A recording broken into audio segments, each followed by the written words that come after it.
Olá, meus amados irmãos em Jesus. Um bom dia, uma excelente manhã de sexta-feira. É com muita alegria que nós estamos aqui encerrando mais uma semana do Evangelho Diário. Momento esse que a gente se dedica a passar capítulo a capítulo desta grande obra, que é a obra Boa Nova. Então sejam muito bem-vindos. Deixo aqui também o nosso boa tarde, o nosso boa noite para os nossos irmãos que nos acompanham em outros momentos do dia. Sintam-se acolhidos por esse eterno amor de Jesus que nos reúne aqui nesse instante.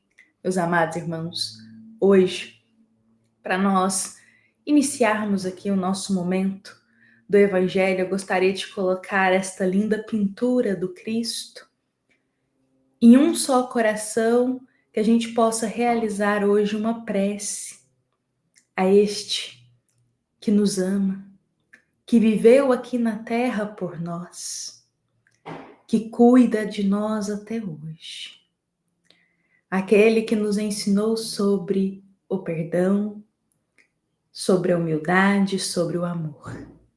Hoje, vamos realizar do fundo do nosso coração, para a gente encerrar a semana aqui do Evangelho, uma prece a Jesus.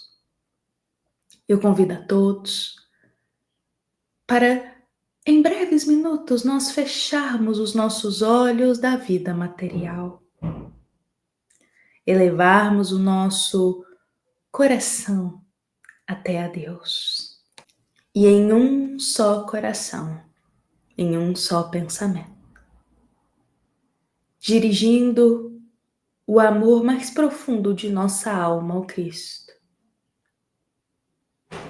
vamos dizer a Ele: Jesus, divino amigo, hoje nós te rogamos a tua proteção para a nossa vida. Proteja-nos de todo o mal, de todas as perseguições, de todos os desejos baixos. Proteja-nos, Jesus, de todas as energias que nos fazem mal. E conduz para perto de nós tudo aquilo que nos aproxima do Senhor. Envolve-nos na tua paz, para que possamos hoje compreender tudo o que acontece em nosso dia. Que possamos, com o teu amparo, com a tua bênção, tecer a nossa sexta-feira com a paz que vem do Senhor.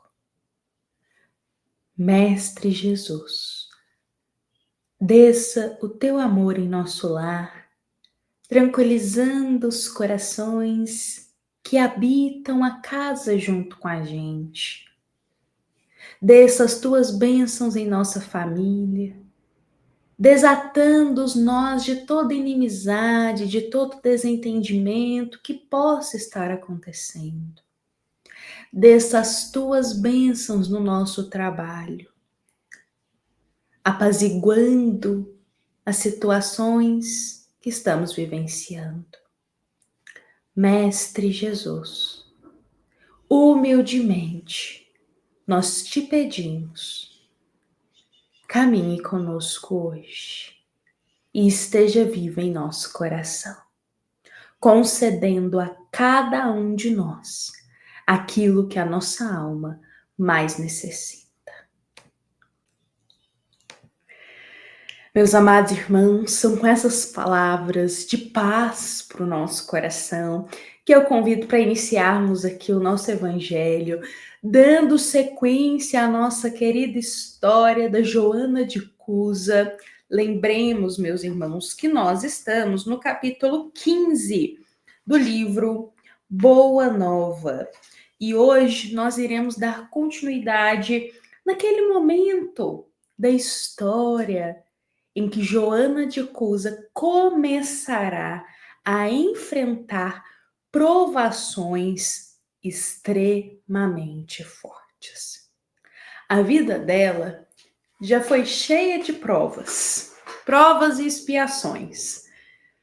Ela teve uma vida difícil, casou-se com um homem que tinha um coração um pouco endurecido, não aceitava muito as coisas, e ela teve que estar ali sendo fiel a Deus.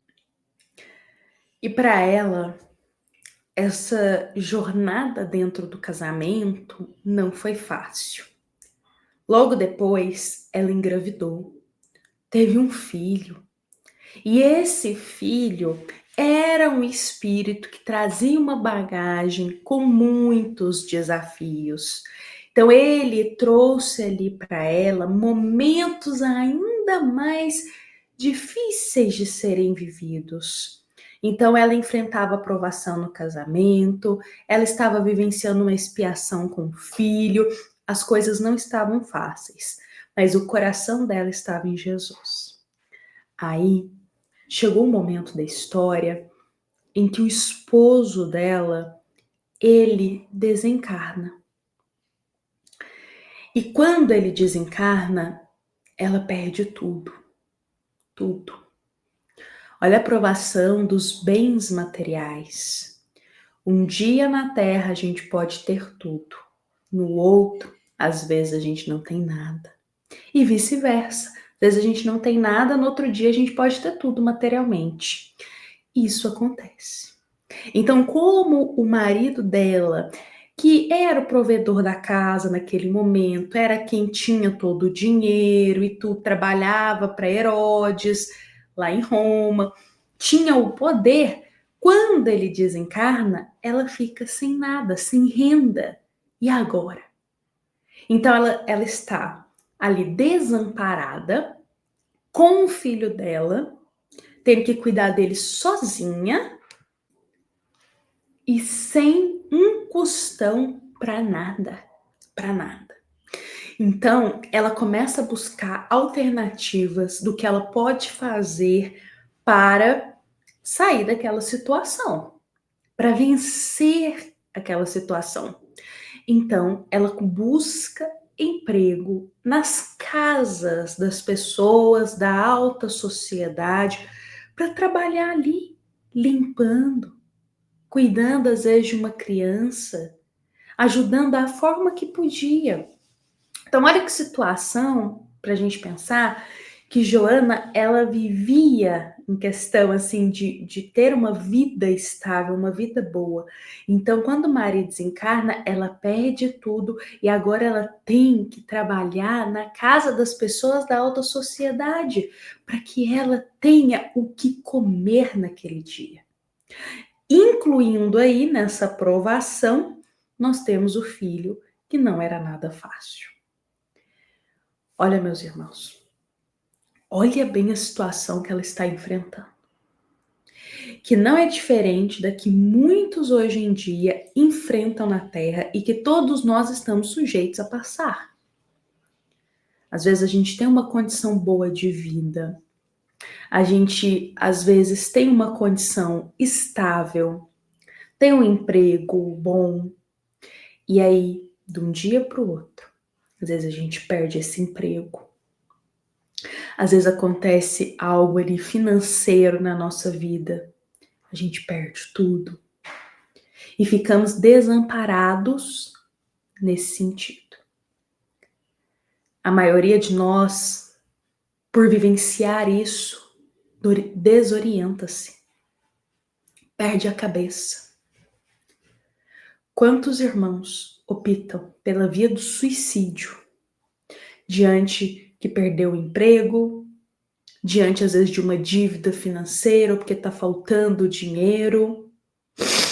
Quantos irmãos se desorientam por causa do dinheiro, da vida financeira, perde o sono?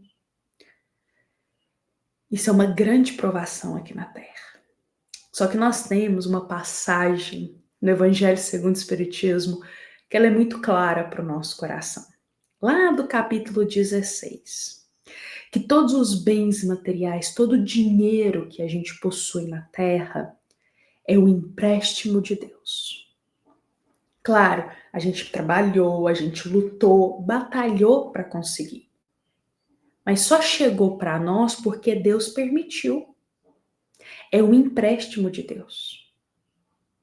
E às vezes, na jornada da vida, a gente vai passar por altos e baixos em questões financeiras, por serem provações que o nosso espírito solicitou.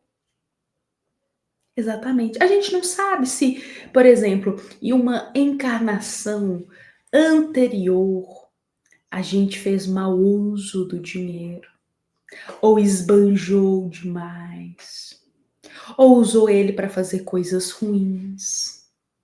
E aí agora a gente reencarna sempre com essa dificuldade para aprender, talvez, a valorizar o que temos, a valorizar esse empréstimo de Deus, que é um empréstimo para a gente fazer coisas boas, para a gente crescer. Então, Joana de Cusa, ela enfrentava essas provações na vida.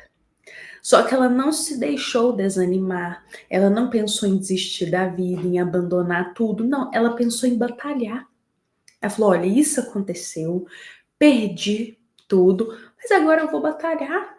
Eu vou batalhar para ser fiel a Deus, porque se isso está acontecendo em minha vida, tem um motivo, tem um propósito. Que eu vou ser fiel a Deus, eu vou ser fiel a Jesus. Então ela começa a trabalhar nas casas das pessoas. Só que o filho dela é outra expiação que ela passa, porque o filho é um espírito complicadíssimo, do coração também endurecido. Então é ali dentro daquelas dificuldades, o filho também não coopera com aquilo e ela continua sendo fiel a Deus. Só que aí tem um detalhe na história. Mais ou menos ali no ano depois da partida já de Jesus, no ano 68 mais ou menos, começaram muitas perseguições com os cristãos, muitas perseguições. E Joana, ela foi capturada junto com o filho dela, que ela era cristã, ela seguia Jesus em tempos de alegria, mas também em tempos de dificuldade. E ela foi capturada, ela foi presa. E ela, meus irmãos, foi amarrada a um tronco junto com o filho dela para receber a punição por ser cristã. Aí, um dos soldados aproxima dela e diz assim: olha, se você negar a Jesus, a gente te solta. Se você negar ao Cristo, a gente te liberta e você não sofre punição. O soldado romano, ele estava oferecendo a via da porta larga. Não é assim, ó, eu te dou a porta larga aqui, ó, que é mais fácil, mais tranquilo, não tem dor, não tem sofrimento. Ficar aí nesse tronco amarrado, sofrendo em nome de Jesus, sem o negar, é a porta estreita. Aí o soldado fala: não, vou te dar a porta larga aqui, ó, vai dar facilidade para você. E o filho dela fica assim, entusiasmado com aquela proposta. Ele diz: mãe, nega Jesus, mãe, nega a Jesus. Olha só, como mãe, ela está ali presa naquele momento para sofrer a punição na frente de todos. O filho dela do lado para sofrer a punição. E o soldado diz: eu solto você e o seu filho. Vocês não vão ser punidos, mas tem uma condição: você tem que negar a Jesus. Um coração de mãe, qual que será a decisão? Qual que será a decisão de Joana de Cusa nesse momento? Meus amados irmãos, amanhã, na segunda-feira, eu convido a todos para a gente saber qual vai ser a decisão dela. Será que ela vai negar Jesus para proteger o filho, para proteger a vida dela, ou ela vai continuar firme, sendo fiel? Tantas provações na vida que ela passou e agora esse é um momento decisivo. Então, na segunda-feira, nós damos continuidade aqui, aprofundando, mergulhando ainda mais nesse momento aqui do Evangelho, da história. Eu agradeço a todos por partilharem desse momento aqui com a gente, nossa grande família do Evangelho. Meus amados irmãos, um ótimo dia. Nos lembrando que esta é uma mensagem da nossa amada Casa Espírita, Luiz Gonzaga, da cidade de Luminárias, para todos nós que estamos aqui. Fiquemos em paz, fiquemos com Jesus.